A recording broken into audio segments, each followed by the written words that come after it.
Okay, let's try this again. As you can see, quite a bit of this is painted in. I've done several videos trying to show you guys already, but one, my phone rang, another, my computer turned on, and it's just been kind of crazy. So I want to show you guys how to add the paint in. Just so you know, the paints look like these, and they're going to be in a drawer. So what I need you guys to do is you're going to use one paintbrush at a time. In between colors, like if you want to change colors, you need to go and you need to wash that paintbrush completely, because this stuff dries much quicker than the liquid lead, and as soon as it dries, it is really hard to get the paint out of the brushes and they'll be ruined. So what I'd like to show you guys with this paint is how to achieve different textures. Real stained glass has different textures. On the big cross, I've used a white color, which does not show up the best. Let's see if I slide the yellow underneath. You can see it a little bit better. It's the whiter parts are areas that are still drying. I've done like a smashing the brush technique there. I've tried to paint it where it's kind of smooth lines, and then just a couple of different techniques. So I want to show you guys how to do that.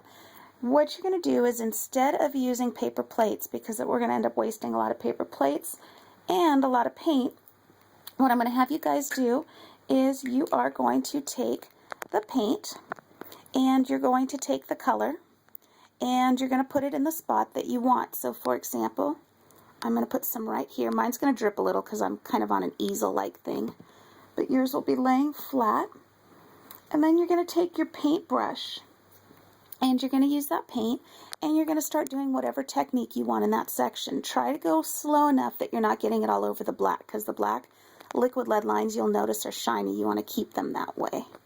Okay, let's see. Trying to make sure. There we go. I don't want to cover up the camera. Okay, so I'm going to take this and I'm going to show you guys the technique where you just kind of smush it down and it gives it kind of a real cool texture. What you can do if you want is first paint real slowly and carefully to the edges so that you don't have any white sections still showing. And then I'm going to take it and I'm going to add that texture. Now it's not very dark. The whole thing about stained glass is you want to be able to see the light through it. So it's not very dark. You'll notice that the pink color shows up a little bit better. There's like a yellowish color up here. This is dried from yesterday, so that's about what it's going to stay at. There's a purple up here that's barely noticeable. So what you can do is, if you want it a little darker, is you can let it dry. In the next class you can come in and you can paint the same color in the same box and do the same texture again if you'd like. Let me show you guys in another section down here how to do what I call the C technique, because I just do like a letter C. So again, I'm going to kind of move it into the corners. There we go. And then I'm going to take the paint and I'm just going to start doing like a letter C. It kind of looks like little waves. And I'm just going to repeat that. If you should need more paint, you can get a little more paint. But the nice thing is there shouldn't be any to waste. Normally when we use our paints, I have you guys get your paint, get the color you need, and put the bottle back so that everybody that needs it can find it easily. You guys try to do the same thing. If for some reason you have a bottle of some color at your desk and somebody's looking for it, just shout it out, let each other know, okay, if anybody needs the green, it's right here. Help each other out, okay? The one other technique that I'm going to show you, so we've got the smushy technique, we've got the C's, and then I want to show you painting where it just looks like straight lines.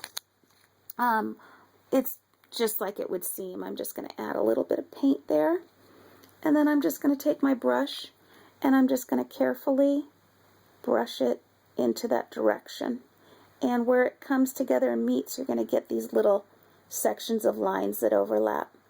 So you can do that. There's more textures I'm sure you can create. It's up to you guys. The only thing I ask is that you don't take the bottle and just start squirting in a section directly with paint, because you're going to have a really thick section and light is not going to come through it. So that's kind of defeating the purpose of the project.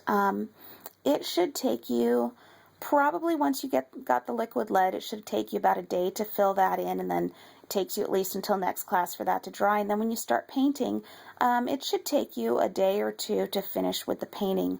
Depending on where you're at, if you finish quicker than others, show Miss Evans your piece and see if there's any suggestions that can be made. And then you guys do have your questions you can be working on as well. And that's about it. It's pretty simple. I do want to recommend you do different textures in different sections. A lot of times with stained glass, a certain color will always have the same texture. It's up to you if you want to do that or if you want to change it up. But have fun with it, okay, you guys? Enjoy this project, and make sure you wash your brushes. Talk to you later. Bye.